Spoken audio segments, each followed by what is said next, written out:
પાટણ જિલ્લામાં પ્રાથમિક આરોગ્ય કેન્દ્રમાં ડોક્ટરો અને પશુ દવાખાનાઓમાં વેટરનરી ડોક્ટરોની ઘટને મામલે સોમવારે પાટણ જિલ્લા પંચાયત ખાતે મળેલી સામાન્ય સભા વિપક્ષે તંત્રને આડે હાથ લીધા રાધનપુર સાંતલપુર સમય વિસ્તારમાં મેલેરિયા ડેન્ગ્યુ સહિતના રોગચાળાની ભીતિ રહે છે।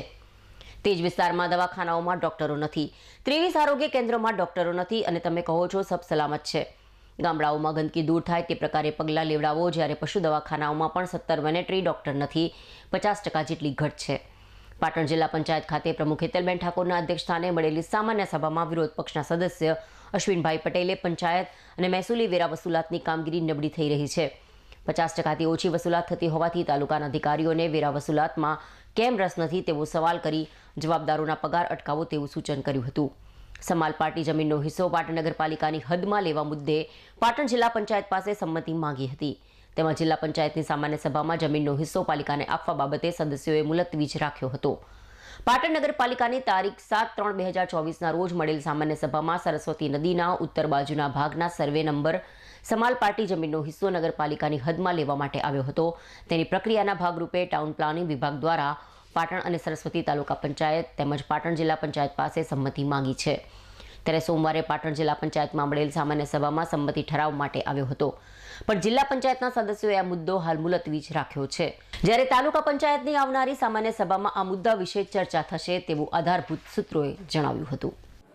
આજે તારીખ 22/7/2024ના રોજ પાટણ જિલ્લા પંચાયતની બેઠકમાં મારા અધ્યક્ષ સાથે મળી હતી। આજની બેઠકમાં કુલ 8 મુદ્દાઓ લેવાયા હતા। આજે બહુ સમય પછી સામાન્ય સભા મળેલી હોય સભ્યો દ્વારા પ્રશ્નો પણ પૂછવામાં આવ્યા હતા। તમામ સદસ્યોને પૂરતો અને સંતોષકારક પ્રત્યુત્તર જવાબ પાઠવવામાં આવેલ છે। જે પ્રશ્નોમાં સમય લાગે તેવો હતો તેવા પ્રશ્નોનો જવાબ અને માહિતી આગામી દિવસમાં આપી દેવામાં આવી હતી તેવી ખાસ સૂચનાઓ વહીવટી તંત્રને આપવામાં આવી છે।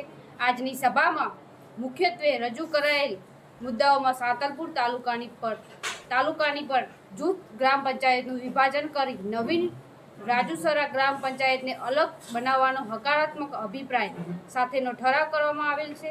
જ્યારે ચાણસ્મા તાલુકાના રામપુરા ગ્રામ પંચાયતનું વર્ષ 2024-25નું અંદાજપત્ર નહીં મંજૂર કરવાના કારણોસર ગુજરાત પંચાયત અધિનિયમ 1993ની કલમ 253 મુજબ આ ગ્રામ પંચાયતને સુપરસીડ વિસર્જન કરવાનો રાજ્ય કક્ષાએ નિર્ણય લેવા ઠરાવવામાં આવેલ છે।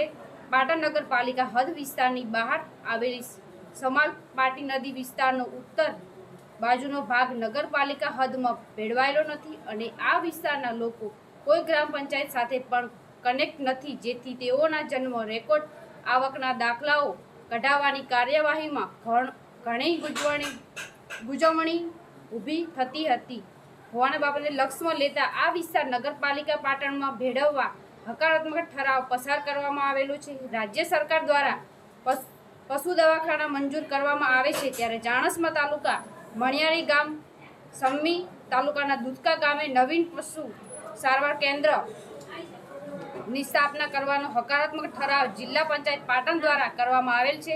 અન્ય તમામ રેગ્યુલર મુદ્દાઓ સાથે બેઠકની કાર્યવાહી પૂર્ણ કરવામાં આવેલી છે।